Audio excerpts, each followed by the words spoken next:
जिल्हा स्त्री रुग्णालय अग्निकांडाची निष्पक्ष चौकशी करा. दोषींवर हत्या व चिल्ड्रन ॲक्टनुसार गुन्हा दाखल करण्याची राजवीर संघटनेची मागणी. अमरावती येथील जिल्हा स्त्री रुग्णालयातील अग्निकांडात नवजात बालकांचा मृत्यू झाल्याच्या घटनेप्रकरणी राजवीर जनहित संघटनेने आक्रमक भूमिका घेतली आहे.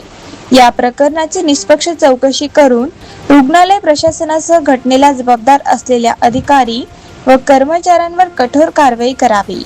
तसेच हत्या व चिल्ड्रन ॲक्टनुसार गुन्हा दाखल करावा, अशी मागणी राजवीर संघटनेचे संस्थापक अध्यक्ष रहमत खान उर्फ रम्मू पत्रकार यांनी आज 25 ऑगस्ट मंगळवार रोजी दुपारी 1:30 वाजता केली आहे.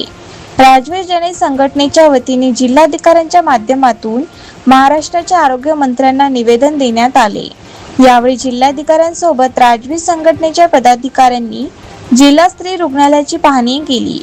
रुग्णालयातील अग्निसुरक्षा व्यवस्था, उपलब्ध साधने आणि आपत्कालीन परिस्थितीत करण्यात येणाऱ्या उपाययोजनांबाबत संघटनेने प्रशासनासमोर प्रश्न उपस्थित केले. राजवीर जनहित संघटनेचा संस्थापक अध्यक्ष रहमत खान आज काल झालेले दिनांक 24/8/2026 रोजीला जिल्हा स्त्री रुग्णालयामध्ये 3 नवजात शिशूचा मृत्यू झालेला आहे अग्निकांडमध्ये. त्याबद्दल आम्ही माननीय जिल्हाधिकारी साहेबांचे मार्फत महाराष्ट्राचे मंत्री आरोग्यमंत्री त्यांना निवेदन पाठवलेलं आहे. त्याच्यात आम्ही हे मागणी केलेली आहे की खरे दोषींची चौकशी करून सखोल चौकशी करा आणि त्यांच्यावर कायदेशीर कारवाई करा. संबंधित पोलीस स्टेशनमध्ये जिल्हाधिकारी साहेबांनी आपल्या अधिकाराचा वापर करून FIR दाखल करावे. दुसरी गोष्ट त्याच्यात अशी मांडणी केलेली आहे की प्रत्येकी नवजात शिशुवांचे कुटुंबाला जे मृत्यू पावलेले आहे आणि त्यांच्या कुटुंबाला प्रत्येकी 1-1 कोटी रुपयाची मागणी केलेली आहे आरोग्यमंत्र्यांकडून, सरकारकडून.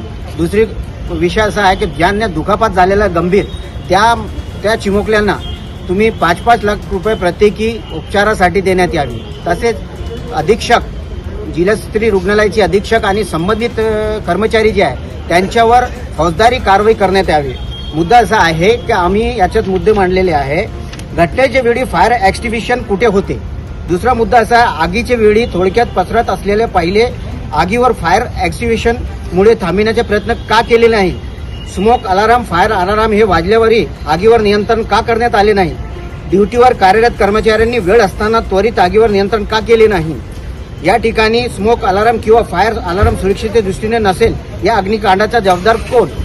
6वा मुद्दा आहे, स्प्रिंकलर सिस्टम वेळेवर चालू का केले नाही.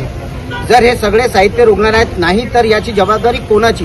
7वा मुद्दा असा आहे, रुग्णालयाच्या नातेवाईकांच्या सोबत कर्मचारी स्ट्रिक्ट नियम लागू करून आरेलावी करतात पण स्वतःचे कार्यालयाचे पालन वेळेवर का केले नाही.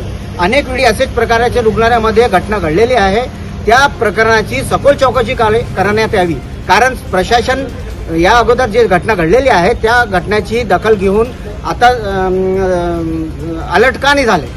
तुम्ही आपल्या चुकीची दुरुस्ती का नाही केली. जर तुम्ही आपली चुकीची याच्या अगोदर जे आगी झाली होती, आगीची घटना झाली होती त्याच्यावर आपण उपाययोजना केली असती तर हा आगीच्या घटना म्हणजे व्हेंटिलेटर फटलं नसता. एवढे सगळे साहित्य तुमच्या हॉस्पिटलमध्ये असताना तुम्ही त्यांना न्याय मिळवून दिलेले नाही. नवजात शिशूचे जीव गेला. दुसरी गोष्ट अशी आहे की जर तुमच्याकडे हा साहित्य उपलब्ध नाही तर तुमची चुकी आहे, तुमची लापरवाही आहे, म्हणजे तुमच्या अलगर्जीपणा आहे या जिल्हा स्त्री रुग्णालयाचा. या अनुषंगाने त्यांच्यावर कारवाई झाली पाहिजे, फौजदारी कारवाई झाली पाहिजे, गुन्हे दाखल झाले पाहिजे, चिल्ड्रन ॲक्टचा गुन्हा दाखल झाला पाहिजे.